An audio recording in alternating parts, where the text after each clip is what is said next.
What's up, y'all? One thing I learned about shooting video, man, is lighting is very important. If you ain't got your lighting, if you ain't got your lighting right, man, it's hard to get a good shot. I've been moving all over this room, man, trying to get the right lighting. But I'll work that out later. So it's me, John King, aka the real John King, aka Rebel City Slim, aka old broke player from the 70s. And I know a lot of people get confused because I go by so many different names. Well, it all depends on who you are. People that know me as a comedian know me as a real John King. People that know me as a musician, most of them know me as Rubber City Slim. And a lot of them know me as both the real John King and Rubber City Slim. Of course, my given name is John King. My family down south know me as Dollar, Dolla. And it ain't got nothing to do with money. Well, it do got something to do with money, but it ain't because I got a lot of dollars. It's because when I was a baby, I had a round head, and my great uncle, um, actually my great uncle in law, named me Dollar Head because I had a perfectly round head, like a silver dollar. So that's where that come from.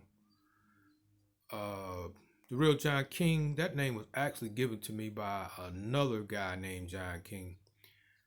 I used to work as a lab technician at a company in Birmingham, Alabama, where I used to live.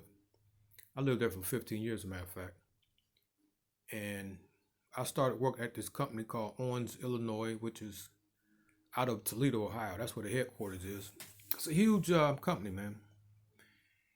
A lot of people probably never heard of it, but I guarantee you they make something that you use in your daily life. They made a lot of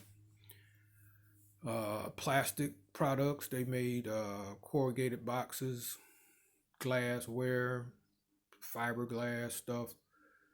I mean, they were so big, man. They had a whole forestry division where they just would harvest trees, man, to make paper and boxes and stuff out of. But anyhow, enough of that. So anyhow, I started working there in January of 1979, and there was another guy that started working there maybe a year and a half later. His name was John King. But whenever we would be in the break room in the same area, he go, "Now that's the real John King." So to distinguish the two, people at work started calling me the real John King, and he was just, of course, John King. Real nice dude too, man. His name was David. His name was David. David King. I'm trying to think of his middle initial. Anyhow, his name was David King. He was a white guy. Had a lot of tattoos. Rode a chopped Harley Davidson. Real cool brother though, man.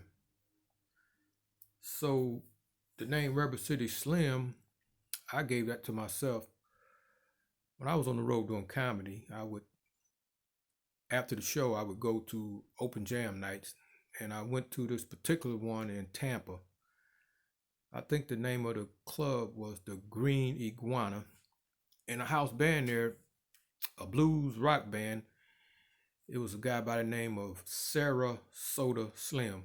He played lead guitar and he also played harmonica. And he was a real cool dude too, man. Real nice guy. And I just dug his name, man. Sarasota Slim. It just flowed so smoothly. So after jamming that night with him and his band, I started calling myself Rubber City Slim, and that kind of caught on. And Old Broke Player is actually just a name that I gave myself as a alias for when I would do comedy in clubs, because there was a time when you couldn't work the competition of a comedy club that was in the same town. So we would just make up aliases to go under. So when we would do those clubs or do those stages, and I came up with Old Broke Player from the 70s just so I wouldn't use my name, the real John King, because I didn't want the the main club that I worked to know that I was working that club. So uh, when I was in college, I went to Central State University. The dudes that I went to college with, or should I say the people that I went to college with would call me JK. So some people call me JK, some people, my family members, some of them call me Dollar. Comedy, Real Giant King, music, Rubber City Slim, also in comedy, Old Broke Player from the 70s. And I've been called a lot of other names too, but don't believe none of them. And I hope that clears it up for a lot of people because they wonder, man, how come you got so many damn names? And I'm not hiding from the law. I'm not in the witness protection plan. That's just how it all um, came about. I hope that helped out a little bit. Thanks. Take care.